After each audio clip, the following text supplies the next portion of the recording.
ታሪካችን የሚጀምረው ሶስት የቅርብ ጓደኛሞች ጸጥ ያለ እረፍት ለማሳለፍ በመኪና ተራራዎች ውስጥ ጥልቅ በሆነ ስፍራ ሲጓዙ ነው። እነሱ ከእድሜ አንጻር ትንሽ የገፉ ሲሆን ከዕለት ተዕለት የህይወት ጫጫታ ርቀው በሸለቆዎች ላይ በሚገኝ አንድ ጎጆ ውስጥ ጸጥ ያለ ጊዜ ለማሳለፍ ፈልገው መጥተዋል። መላው አካባቢ በግዙፍ ተራሮች የተከበበ ነበር። ከሴቶቹ አንዷ ግን በፊልም ውስጥ ስም አልተሰጣትም። ስለዚህ እኛ ኤማንዳ ብለን እንጠራታለን። እሷ ከሁለት ጓደኞቿ ጋር ተጉዛለች። ከእነርሱም አንዷ ማክስ የተባለ ታማኝ ውሻ አላት። ብዙ ሳይቆዩ ሶስቱ ወደ ጎጆአቸው ይደርሳሉ። እቃቸውን እያስተካከሉ ሳሉ የኤማንዳ ጓደኞች በአቅራቢያ ወዳለ መንደር ለመሄድ ይወስናሉ። እሷንም አብራቸው እንድትሄድ ይጠይቋታል። ነገር ግን ኤማንዳ በትህትና እምቢ ትላለች። ረጅሙ ጉዞ በጣም አድክሟታል። የምትፈልገውም ትንሽ ማረፍ ብቻ ነው። ጓደኞቿ ይህን ተረድተው ማክስን ከእሷ ጋር ትተው ወደ መንደር ይሄዳሉ። ከጥቂት ቆይታ በኋላ ኤማ ውሻውን ለማወቅ ትወስናለች። ወደ እሱ ቀርባ በቀስታ ትዳብሰዋለች። ነገር ግን ማክስ ዞር ብሎ እሷን ሲመለከታት ኤማንዳ በድንገት ወደ ኋላ ትዘላለች። ከእንስሳ ጋር ብዙም እንደማትላመድ ግልጽ ነበር። በማግስቱ ጠዋት ኤማንዳ የሆነ ችግር እንዳለ ትገነዘባለች። የጓደኞቿን ክፍል ትፈትሻለች። እስካሁን ግን ተመልሰው ይሆናል ብላ አስባ ነበር። ነገር ግን ክፍሉ ባዶ ነው። ጓደኞቿ ፈጽሞ አልተመለሱም። ጭንቀት በውስጧ ውስጥ መግባት ጀመረ። ማክስን ይዛ እነርሱ ለመፈለግ ወደ ውጭ ትወጣለች። በተራሮቹ መካከል ብዙ ርቀት ትጓዛለች። ነገር ግን መላው አካባቢ እጅግ የተገለለ ይመስላል። በዚህ አካባቢ አንድ ሰውም አይታይም። በዚያን ጊዜ ያልተጠበቀ ነገር ይከሰታል። ማክስ በድንገት አፍንጫው በአንድ ነገር ይመታልና በህመም ይጮሃል። ኤማ ግን ይህ ብዙ ትኩረት አልተሰጠውም። ከባድ ነገር አይሆንም ብላ ታስባለች። ሆኖም ማክስ ከዚያ በላይ ለመሄድ ፈጽሞ ፈቃደኛ አይሆንም። ኤማ ግራ ተጋብታ ብቻዋን ወደፊት ትሄዳለች። ጥቂት እርምጃዎች ብቻ ከሄደች በኋላ በድንገት በአንድ ጠንካራ ነገር ላይ ትጋጫለች። ድንጋጤው በቦታው ያቆማታል። ወደፊት ትመለከታለች፣ ነገር ግን ምንም አይታይም። አጥርም የለም፣ ግድግዳም የለም። በአይኗ የምታየው ምንም ነገር የለም። ምናልባት ስህተት ሆኖብኛል ብላ እንደገና ለመሞከር ትወስናለች። ነገር ግን በዚህ ጊዜ ፍርሃት ቀስ በቀስ ይዛታል። ሁለቱንም እጆቿን ወደፊት በቀስታ ዘርግታ በፊቷ ያለውን ባዶ አየር መዳሰስ ትጀምራለች። በቅጽበት የፊቷ ገጽታ ይቀየራል። እዚያ ግድግዳ አለ፣ ምናልባትም የመስታወት ግድግዳ፣ ነገር ግን የማይታይ ግድግዳ ነው። በዚያን ጊዜ ሁሉም ነገር ግራ ይገባታል። ማክስ እንግዳ ባህሪ አላሳየም ነበር። ከእሷ በፊት የማይታየውን ግድግዳ ተረድቶ ነበር። አፍንጫውም የተጎዳው በቀጥታ በዚያ ግድግዳ ላይ ስለተጋጨ ነበር። ኤማንዳ በቦታዋ ቆማ በሙሉ ድንጋጤ ውስጥ ትገባለች። እንዲህ ያለ ነገር ሊሆን አይገባም፣ ሊኖርም አይገባም። ታዲያ ይህ ግድግዳ ከየት መጣ? ሚስጢራዊ የመንግስት ሙከራ ነው ወይስ ከዚያ የሚበልጥ ለማስረዳት የሚከብድ ነገር አለ? ሌላ መንገድ ለማግኘት ቆርጣ ኤማንዳ ወደ ሌላ ተራራ አቅጣጫ መሄድ ትጀምራለች። ከቆይታ በኋላ በሩቅ አንድ የገጠር ቤት ታያለች። በቤቱ ፊትም አንድ አዛውንት ባልና ሚስት የቆሙ ይመስላሉ። ይህን አይታ ኤማንዳ ትልቅ እፎይታ ይሰማታል። ነገር ግን ወደ እነርሱ ልትሄድ ጥቂት ሲቀራት እንደገና በማይታየው ግድግዳ ላይ ትጋጫለች። በዚህ ጊዜ እውነቱን ትረዳለች። ይህ ግድግዳ አንድን መንገድ ብቻ አይዘጋም፣ ሙሉውን ተራራ ከቦታል። ተስፋ ቆርጣ ኤማንዳ እጆቿን በግድግዳው ላይ እየመታች ለአዛውንቱ ባልና ሚስት በጩኸት ትጠራቸዋለች። ነገር ግን እነርሱ አንድ ጊዜ ምላሽ አይሰጧትም። መጀመሪያ ላይ በጣም ስለራቁ አልሰሙኝም ብላ ታስባለች። ከዚያ የበለጠ አስፈሪ ነገር ትገነዘባለች።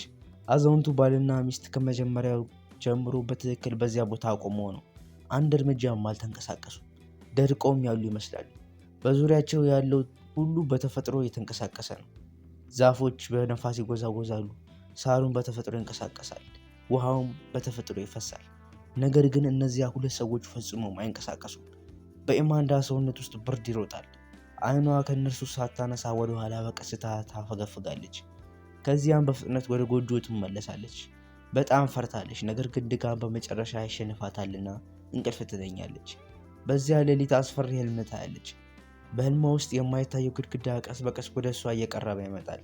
በመጨረሻም ጎጆዋ ይደርስና እሷን ፈጽሞ ያጠምዳታል።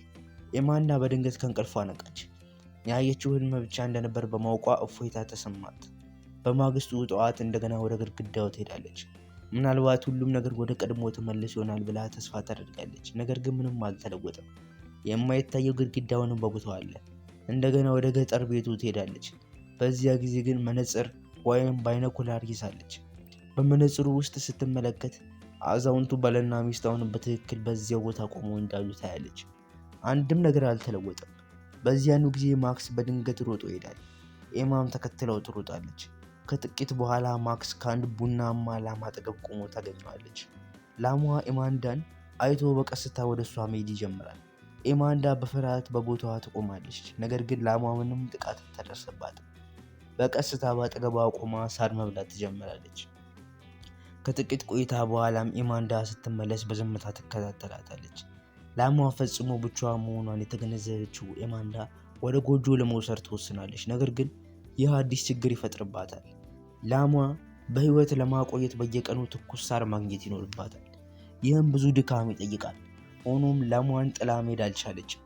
በመሆኑም ላሟን ማለብ ትጀምራለች። ለጊዜውም ወተቱን ለመኖር በቂ ይሆንላታል። ነገር ግን ሌላ ጭንቀት አእምሮዋን አይለቃትም። በጎጆ ያለው ምግብ ለዘላለም ይቆይ አይደለም። በሕይወት መቆየት ከፈለገች ተጨማሪ ምግብ ማግኘት ይኖርባታል። ቀናት ይቆጠራሉ፣ ግን የማይታየው ግድግዳ አይጠፋም። በደረሰባት ነገር ሁሉ ተሸንፋ የመጨረሻ ሙከራ ለማድረግ ትወስናለች። የጓደኛዋን መኪና ታስነሳለች።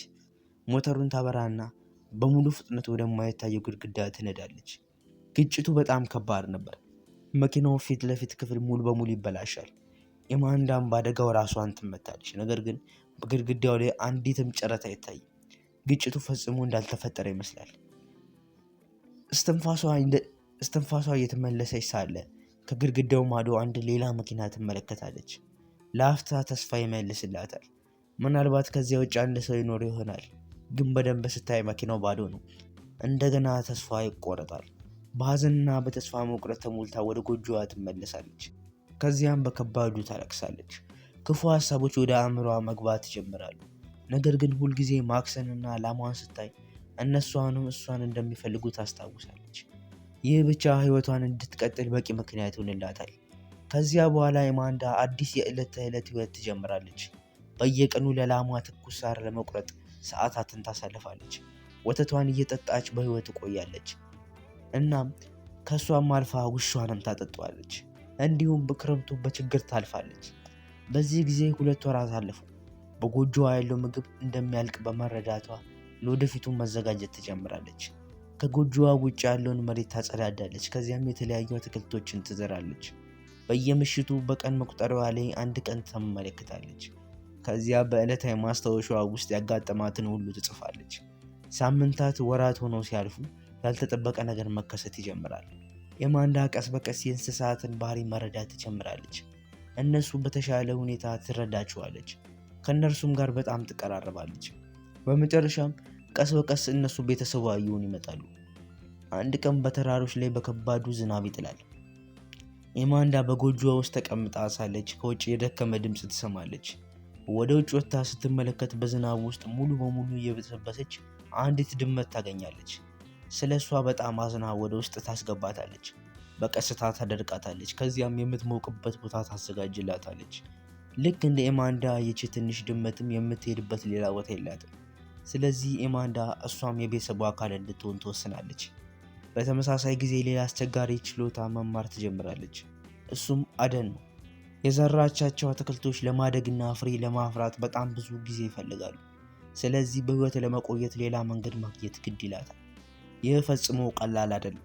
ብዙ ጊዜ በጫካ ውስጥ ረጅም ሰዓት ካሳለፈች በኋላ በጭረትና በቁስል ተሞልታ ትመለሳለች። ነገር ግን እንደተለማመደች ስትሄድ በቀስ በቀስ ትሻሻላለች። በዚህ ጊዜ ማክስ ከጎኗ ፈጽሞ አይለይም። ከዚያ አንድ ቀን እንደተለመደው ወደ ውጭ ስትሄድ አንድ ነገር ትኩረቷን ይስባል።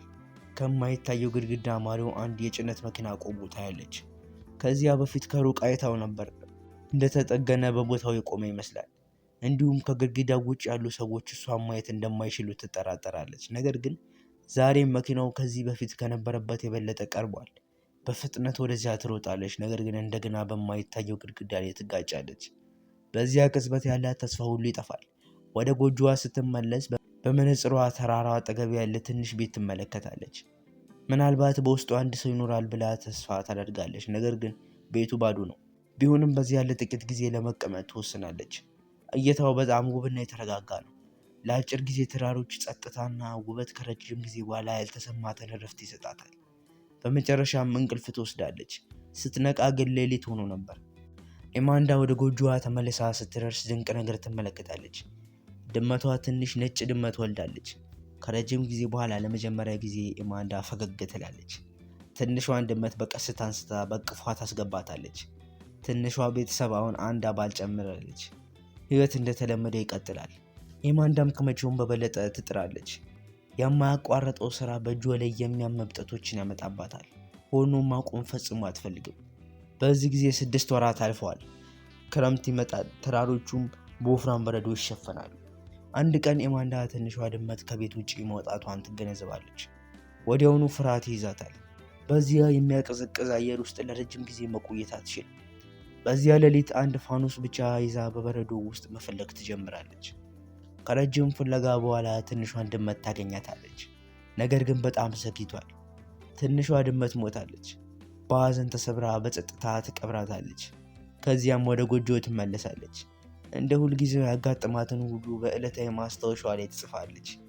በማግስቱ ግን አስደሳች ነገር ይከሰታል። ላሟ እንደ እናቷ ውብ ቡናማ ቀለም ያለው ጥጃ ትወልዳለች። ትንሿን ድመት ካጣች በኋላ ይህ አዲስ ህይወት በልቧ የነበረውን ባዶነት በከፊል ይሞላዋል። በዚህ ጊዜ አንድ ሙሉ ዓመት አልፏል። ብቸኝነት ሲያስጨንቃት ኤማንዳ እንስሳቶቿን ይዛ በተራሮች ውስጥ ወደምትወደው ቦታ ትሄዳለች። አንድ ምሽት እዚያው ለማደር ትወስናለች። ወቅቶች መለዋወጣቸውን ይቀጥላሉ። በጋው ያልፋል፣ መኸር ይመጣል። ብዙም ሳይቆይ ሌላ ክረምት ይቃረባል። ካለፈው ልምዷ በመማር ኤማንዳ ለብዙ ሳምንታት ምግብና የማገዶ እንጨት ታከማቻለች። እሷም ሆነ እንስሳቶቿ የሚመጣውን ከባድ ክረምት እንዲቋቋሙ በደንብ ትዘጋጃለች። አንድ ብርድ ቀን ኤማንዳ ከቤት ውጭ የአንድ ወፍ ጥሪ ትሰማለች።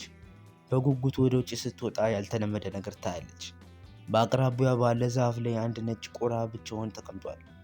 ኤማንዳ ያንን የብቸኝነት ስሜት ወዲያውኑ ትረዳዋለች። ምክንያቱም እሷ ካሳለፈችው ሁሉ በኋላ ከእሷ በላይ ብቸኝነት የሚረዳ ማንም የለም። ስለዚህ ቆራውን መመገብ ትጀምራለች። እርሱንም የሚያድገው ቤተሰቧ አካል ታደርገዋለች።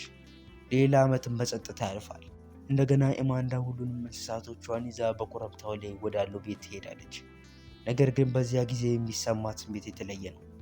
ቀድሞ ሰላም ይሰጣት የነበረው ቦታ አሁን በጣም ባዶ ይመስላታል። በዚህ ጊዜ ኤማንዳ በጣም ደክሟታል። ነገር ግን ይህ የአካል ድካም አይደለም፣ በስሜት ተሰብራለች። ለረጅም ጊዜ ያላቋረጠው ብቸኝነት በመጨረሻ አሸንፏታል። በዙሪያዋ ያለው ምንም ነገር ከእንግዲህ ማጽናኛ አይሆንላትም። ስለዚህ በጸጥታ ወደ ጎጆዋ ትመለሳለች። በዚህ ወቅት ከማይታየው ግድግዳ ጀርባ ተዘግታ ለ2 ዓመት ተኩል ቆይታለች። ከዚያ አንድ ቀን ከአደን ጉዞ ከማክስ ጋር ስትመለስ የትንሹን ጥጃ የፍርሃት ጩኸት ትሰማለች። ወዲያውኑ መሮጥ ትጀምራለች። ማክስም ከጎኗ በፍጥነት ይሮጣል።